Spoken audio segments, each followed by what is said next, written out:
નમસ્કાર દર્શક મિત્રો, રિયલ સમાચારમાં આપનું સ્વાગત છે। સમાચારોની શરૂઆત કરીએ તે પહેલા એક નજર કરીએ આજના મુખ્ય સમાચાર પર।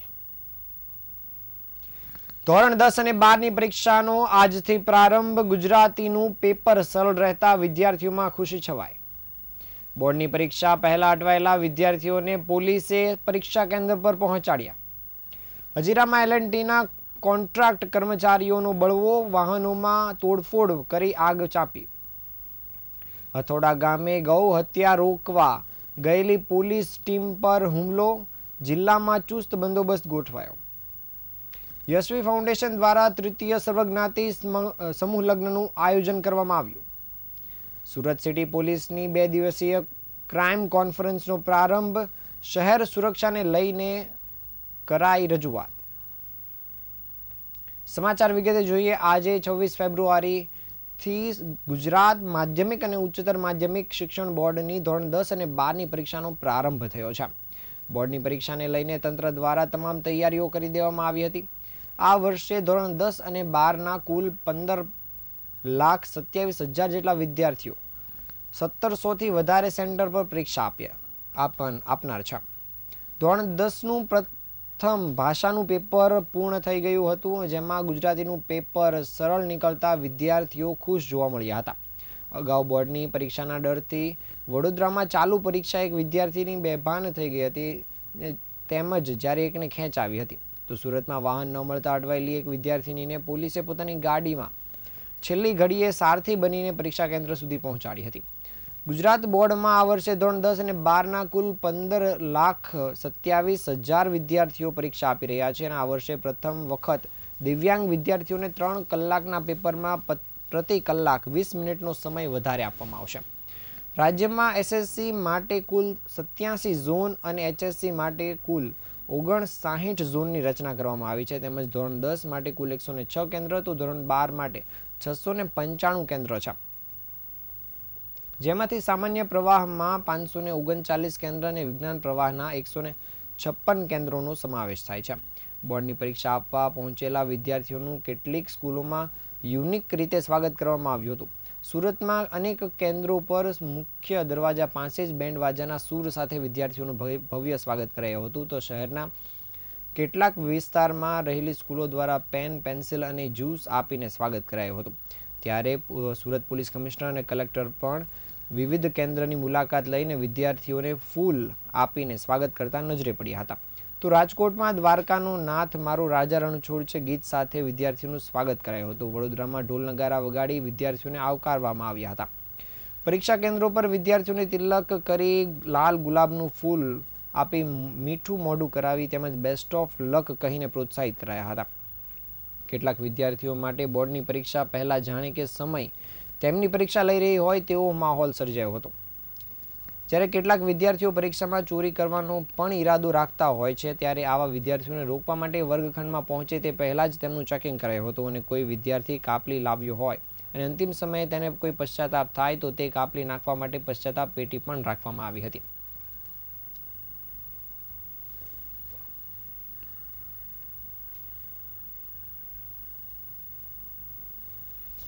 એસએસસી બોર્ડ પરીક્ષાનો શુભારંભ થઈ રહ્યો છે। વિદ્યાર્થીઓ ખૂબ શાંતિથી પરીક્ષા આપે એ માટે તમામ સુવિધાઓ અહીં સજ્જ કરવામાં આવી છે। સીસીટીવી કેમેરાથી બિલ્ડિંગ આખું જ સજ્જ છે। સુપરવાઇઝર્સને પણ જે સૂચનાઓ આપવાની છે ખૂબ આપવામાં આવી છે। બાળકો સુગમતાપૂર્વક શાંતિથી આ પહેલી વખત ઉપસ્થિત થતી બોર્ડની પરીક્ષામાં એ લોકો સારું અપિયર કરી શકે એવા તમામ પ્રયાસો અમારા તરફથી રહેશે। આજથી ગુજરાત બોર્ડની ધોરણ 10 અને 12ની બોર્ડની પરીક્ષાનો પ્રારંભ થયો છે, ત્યારે સુરત ટ્રાફિક પોલીસનો માનવતાવાદી અભિગમ સામે આવ્યો છે। સુરત ટ્રાફિક પોલીસ ધોરણ 10 બોર્ડની પરીક્ષા કેન્દ્ર સુધી પહોંચી ન શકતા એ વિદ્યાર્થીનીને વહારે આવી હતી। સુરત પોલીસે અટવાયેલા વિદ્યાર્થીઓને પરીક્ષા કેન્દ્ર સુધી પહોંચાડ્યા છે। પરીક્ષા કેન્દ્ર પર પહોંચી જતા વિદ્યાર્થીઓ પણ ખુશખુશાલ જોવા મળ્યા હતા। સુરત પોલીસ સવારથી જ વિદ્યાર્થીઓને વાલીઓની મદદ કરતા નજરે પડી હતી। જે પણ વિદ્યાર્થીઓની બોર્ડની પરીક્ષા હોય અને તેઓને પરીક્ષા કેન્દ્ર સુધી જવામાં મુશ્કેલી પડતી હોય તો પોલીસ કર્મીઓ તેમને ત્યાં સુધી મૂકી આવ્યા હતા। આવા અનેક દ્રશ્યો સામે આવ્યા હતા। સમગ્ર મામલે સુરત પોલીસ કમિશનરે માહિતી આપતા જણાવ્યું હતું કે ટ્રાફિકમાં ફસાયેલા અને સમયસર કેન્દ્ર પર નહીં પહોંચી શકતા અથવા તો કેન્દ્ર ભૂલી ગયેલા વિદ્યાર્થીઓની મદદે ટ્રાફિક પોલીસ આવી છે.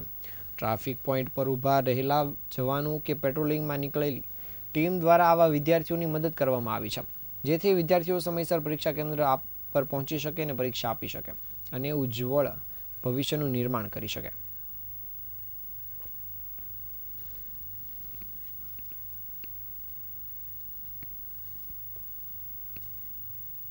પાણીપતમાં એલ&ટીના કર્મચારીના ચાલી રહેલા વિવાદનો વિડીયો સોશિયલ મીડિયામાં વાયરલ થયા બાદ આજે હજીરામાં કામ પર આવેલા એલ&ટીના 5,000 જેટલા કોન્ટ્રાક્ટરના કર્મચારીઓએ તોફાન મચાવ્યું હતું. પ્રથમ તેઓ હડતાલ પર ઉતર્યા હતા અને તે બાદ કંપનીની ફેક્ટરીમાં તોફાન પર ઉતરી આવ્યા હતા. હજીરા સ્થિત આર્સેલર મિત્તલ નિપ્પોન સ્ટીલ પ્લાન્ટમાં કામ કરતા એલ&ટીના કોન્ટ્રાક્ટ કર્મચારીઓએ પગાર વધારાની માંગ સાથે હોબાળો શરૂ કર્યો હતો. શરૂઆતમાં કર્મચારી કામદારોએ શાંત પાડવાનો પ્રયાસ કરવામાં આવ્યો હતો, પરંતુ વિરોધ ગણતરીની મિનિટોમાં જ દાવાનળની જેમ ફેલાયો હતો. તોફાને ચડેલા કર્મચારીઓએ કંપનીમાં રહેલા વાહનોમાં તોડફોડ મચાવી હતી અને આગ લગાડવાની શરૂઆત કરી હતી. ત્યારબાદ ઓફિસોમાં પણ તોડફોડ કરી હતી. સ્થિતિ વિકટ બનતા જ સુરત પોલીસના ટીમ મોટી સંખ્યામાં સ્થળ પર પહોંચી હતી.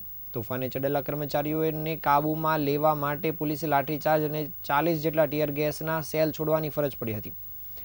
હાલ આ પોલીસ સ્થિતિ પર સંપૂર્ણ કાબૂ લેવાનો પ્રયાસ કરી રહી છે. કંપનીના નિર્માણાધીન નવા પ્લાન્ટમાં આજે વહેલી સવારે સ્થિતિ અત્યંત તણાવપૂર્ણ જોવા મળી હતી, જ્યારે 5,000થી વધુ કર્મચારીઓ એકાએક વિફર્યા હતા અને આક્રોશ પાછળનું મુખ્ય કારણ પગાર વધારાની લાંબા સમયથી પડતર માંગણીઓ અને કામના કલાકોમાં કરવામાં આવેલા વધારાઓ હોવાનું જાણવા મળ્યું છે. પોતાની માંગણીઓ સંતોષાય તે માટે શ્રમિકોએ ભારે સૂત્રોચ્ચાર કરીને પ્લાન્ટના કામકાજને અટકાવી દીધું હતું, જેના કારણે સમગ્ર વિસ્તારમાં અફરાતફરીનો માહોલ સર્જાયો હતો. શ્રમિકોનો ગુસ્સો એટલી હદે વિકર્યો હતો કે તેઓએ કંપનીની મિલકતોને પણ નુકસાન કરવાનું શરૂ કર્યું હતું. આ હિંસક વિરોધ પ્રદર્શન દરમિયાન કંપનીની 3 ફાયર ગાડીઓને પણ તોડફોડ કરવામાં આવી હતી અને નુકસાન પહોંચાડાયું હતું. જ્યારે ઘટનાની જાણ થતાં જ પોલીસનો મોટો કાફલો ઘટનાસ્થળ પર દોડી આવ્યો હતો અને પરિસ્થિતિ પર કાબૂ મેળવવાના પ્રયાસ કર્યા હતા. તેમજ પોલીસ દ્વારા 40થી વધુ ટીયર ગેસના સેલ છોડવામાં આવ્યા હતા. હિંસક તોડફોડ અને કાયદા વ્યવસ્થાના ભંગ બદલ પોલીસે 25થી વધુ શ્રમિકોની અટકાયત પણ કરી હતી. હાલમાં પ્લાન્ટમાં ચુસ્ત પોલીસ બંદોબસ્ત ગોઠવી દેવામાં આવ્યો છે અને મામલો શાંત પાડવા માટે કંપનીના સત્તાધીશો અને શ્રમિક પ્રતિનિધિઓ વચ્ચે વાતચીતના પ્રયાસો શરૂ થયા છે.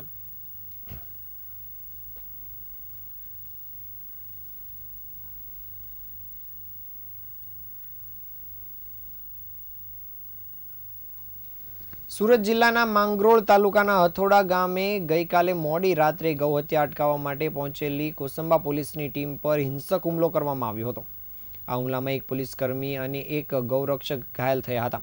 આ ઘટના બાદ આજે સુરત જિલ્લા પોલીસની ફોજ હથોડા ગામમાં ઉતારી દેવામાં આવી હતી અને બીજી તરફ ગૌરક્ષકોએ પોલીસની ઢીલી કામગીરી પણ સવાલ ઉઠાવ્યા છે. સુરત ગ્રામ્ય ડીવાયએસપી BK વનારની આગેવાની હેઠળ 7 PI, 15 PSI અને 15 પોલીસ ટીમે ગામમાં કોમ્બિંગ ઓપરેશન હાથ ધર્યું છે. આ કોમ્બિંગ દરમિયાન કેટલીક શંકાસ્પદ વ્યક્તિઓને ગામમાંથી ઝડપી તેની પૂછપરછ માટે કોસંબા પોલીસ મથકે લઈ જવામાં આવ્યા છે. સુરત જિલ્લાના કોસંબા પાસે આવેલા હથોડા ગામમાં ગૌહત્યાની બાતમીના આધારે ગઈકાલે પોલીસ જવાનો અને ગૌરક્ષકો ગામમાં ગયા હતા. આ દરમિયાન ત્યાં હાજર રહેલા અસામાજિક તત્વોએ તીક્ષ્ણ હથિયારો વડે હુમલો કર્યો હતો, જેમાં ગૌરક્ષક સત્યપ્રકાશ યાદવના માથાના ભાગે તલવારના ગંભીર ઘા વાગતા તેમને તાત્કાલિક સુરતની નવી સિવિલ હોસ્પિટલમાં લઈ જવામાં આવ્યા હતા.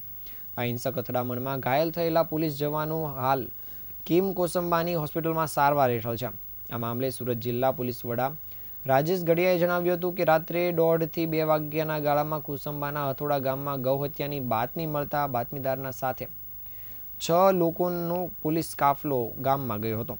રાત્રે અંધારામાં બેટરીના અજવાળે સ્ટાફ સર્ચમાં નીકળ્યો હતો અને અચાનક જ 6 જેટલા શખ્સોએ 2 બાઇક પર લઈને આવ્યા હતા અને પોલીસ સ્ટાફ પર બોલાચાલી કરીને હુમલો કર્યો હતો. આ ટોળાએ રકઝક બાદ પોલીસ અને બાતમીદાર પર જીવલેણ હુમલો કર્યો હતો, જેમાં બંને ઘાયલ થયા હતા. જે બાદ આજ રોજ પોલીસ દ્વારા સઘન કામગીરી કરવામાં આવી છે. ખાસ કરીને ગામમાં કોમ્બિંગ ઓપરેશન હાથ ધરવામાં આવ્યું હતું અને શંકાસ્પદ લોકોની ધરપકડ કરી અટકાયત કરી તેમની પૂછપરછ શરૂ કરવામાં આવી છે.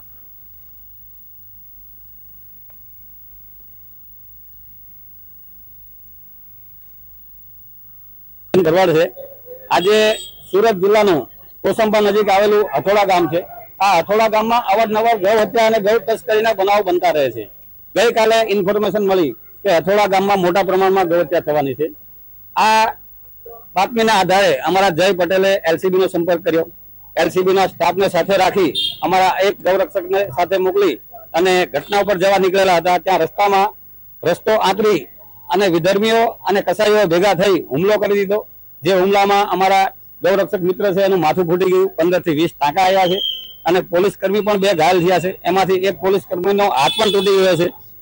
આ જે ઘટના બની એ ઘટના શરમજનક છે સરકાર માટે અને તંત્ર માટે। પોલીસને વર્દી આપી છે, હથિયારો આપ્યા છે, છતાં પણ જો પોલીસના માણસો માર ખાતા હોય તો આ સામાન્ય નાગરિક અને સામાન્ય પ્રજાનું શું આવે છે? એક બાજુ ગુજરાત સરકાર, અમારા ગૃહમંત્રી મોટા મોટા ફાકા ફોજદારી કરે છે કે ગૌ હત્યારાઓને છોડવામાં નહીં આવે, કોઈ પણ ચમરબંધીને છોડવામાં નહીં આવે, ખાટકીઓની કસાઈઓની ચાલ બદલાઈ જશે। પણ આ ઘટના જોતા અમને એવું લાગે છે કે આજે પોલીસની ચાલ બદલાઈ ગઈ એવું લાગે। સમાજમાં સકારાત્મકતાનું વાતાવરણ ઊભું કરવા વિવિધ સેવા યજ્ઞ થકી યશવી ફાઉન્ડેશન ચેરિટેબલ ટ્રસ્ટ કાર્યરત છે। જેના ભાગરૂપે સતત 2 વર્ષથી યશવી ફાઉન્ડેશન પિતા વિહોણી અને જરૂરિયાતમંદ દીકરીઓના સમૂહ લગ્નનું આયોજન કરતું આવ્યું છે અને આ વર્ષે પણ આ જ સકારાત્મકતા કાર્યને આગળ ધપાવતા તારીખ 14 માર્ચ 2026ના રોજ તૃતીય સર્વજ્ઞાતિ સમૂહ લગ્ન માટે યશવી પરિવાર ખૂબ જ ઉત્સાહિત જોવા મળી રહ્યો છે। સેવાના યજ્ઞની શરૂઆત 2024થી શરૂ કરવામાં આવી હતી, જ્યાં પ્રથમ વર્ષે 21 અને 2025માં બીજા વર્ષે 51 દીકરીઓના લગ્ન કરાવ્યા બાદ આ વર્ષે 2026માં 101 દીકરીઓ પ્રભુતામાં પગલાં માંડશે।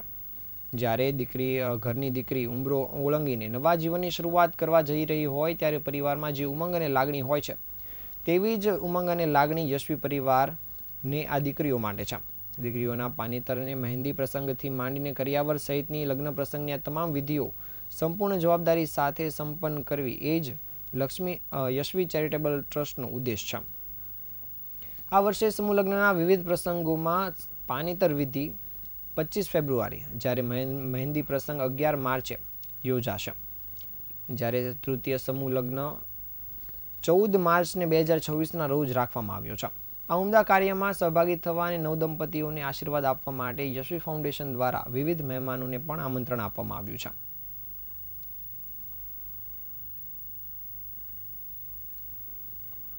છે। દીકરીઓના સમૂહ લગ્નનું આયોજન કરવામાં આવેલ છે, જે 14 માર્ચના રોજ સંપન્ન થશે। રાજઘરાના જે ડુમસ રોડ પર આવેલ સેટ છે, જેમાં તમામ 101 દીકરીઓના સમૂહ લગ્નનો કાર્યક્રમ રાખવામાં આવેલ છે।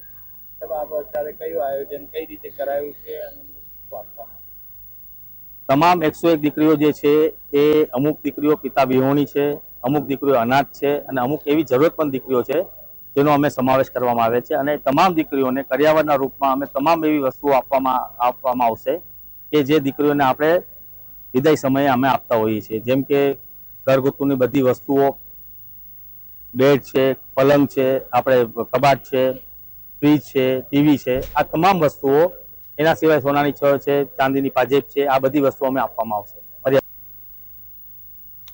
સુરતના સિટીલાઇટ વિસ્તારમાં આવેલ સાયન્સ સેન્ટર ખાતે સુરત સિટી પોલીસ દ્વારા 2 દિવસીય ક્રાઇમ કોન્ફરન્સનું આયોજન કરવામાં આવ્યું છે। પોલીસ કમિશનરની અધ્યક્ષતામાં યોજાનારી આ કોન્ફરન્સમાં પોલીસ વિભાગના તમામ ઉચ્ચ અધિકારીઓ દ્વારા હાજરી આપવામાં આવી હતી। આ ક્રાઇમ કોન્ફરન્સમાં પોલીસ અધિકારીઓ, પીઆઈ, પીએસઆઈ તેમજ કોન્સ્ટેબલ સહિત 200થી વધુ અધિકારીઓએ ભાગ લીધો છે। દેશના વડાપ્રધાન નરેન્દ્ર મોદીની સૂચના અને ડીજીના આદેશ અનુસાર રાજ્યના દરેક જિલ્લામાં આવી કોન્ફરન્સ યોજવાનું આયોજન કરવામાં આવ્યું છે। આગામી 5 વર્ષ દરમિયાન ઊભા થનારા કાયદાઓ અને વ્યવસ્થાના પડકારોનો સામનો કઈ રીતે કરવો તે અંગે તૈયારીના ભાગરૂપે આ કોન્ફરન્સ યોજાઈ હતી। ખાસ કરીને આર્ટિફિશિયલ ઇન્ટેલિજન્સનો વધુમાં વધુ ઉપયોગ, વધતી ક્રાઇમની ઘટનાઓને કાબૂમાં લેવા ગુજસી ટોક જેવા ગંભીર ગુનાઓ પર નિયંત્રણ અને ડ્રોન કેમેરાના અસરકારક ઉપયોગ જેવા મુદ્દાઓ પર પ્રેઝન્ટેશન તૈયાર કરવામાં આવ્યું છે। છેલ્લા 15 દિવસથી સુરત પોલીસ દ્વારા આ કોન્ફરન્સ માટે વિશેષ તૈયારી કરવામાં આવી હતી, જે અંતર્ગત વિવિધ ભાગોને પોતાની કામગીરી અને આગામી વ્યૂહરચનાનો માટે તૈયાર કરાઈ હતી। શહેરની સુરક્ષા અને સલામતીમાં વધારા કરવા તથા આધુનિક ટેકનોલોજીનો વધુ સદુપયોગ કરવા અંગે 2 દિવસ સુધી મથામણ અને ચર્ચા વિચારણા કરવામાં આવશે। શહેરને વધુ સુરક્ષિત અને અપરાધમુક્ત બનાવવાના ઉદ્દેશ્ય સાથે યોજાયેલી આ ક્રાઇમ કોન્ફરન્સ મહત્વપૂર્ણ માનવામાં આવી રહી છે.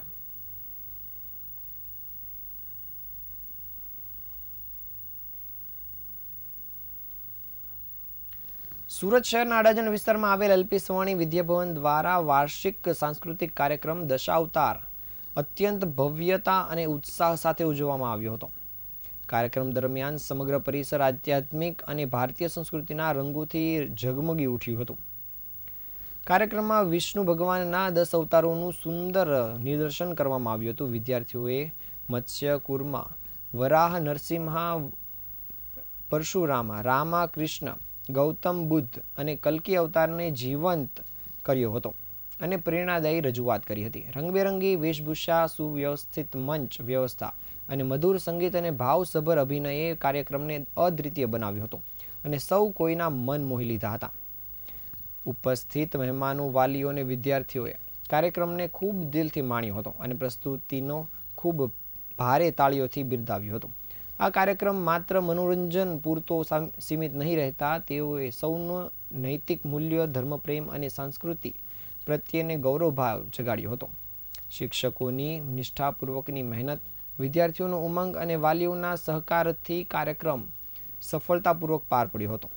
આ કાર્યક્રમમાં મોટી સંખ્યામાં વિદ્યાર્થીઓએ ભાગ લઈ પોતાના હુનરને સ્ટેજ પર રજૂ કર્યું હતું, જેને વાલીઓએ ખૂબ ઉત્સાહ સાથે વધાવ્યું હતું.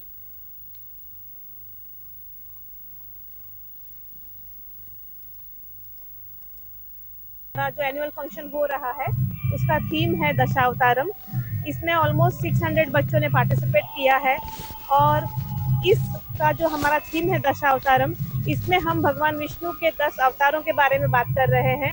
कैसे हर वक्त जब धर्म पे एक संकट आया था तो विष्णु जी ने कैसे अपना कोई ना कोई रूप लेकर के धरती में से धरती को बचाया, लोगों को बचाया, उस बारे में ही हमने बात की है. આ હતા આજના સમાચાર. નવા સમાચાર સાથે ફરી મળીશું. ત્યાં સુધી રજા આપશો. નમસ્કાર.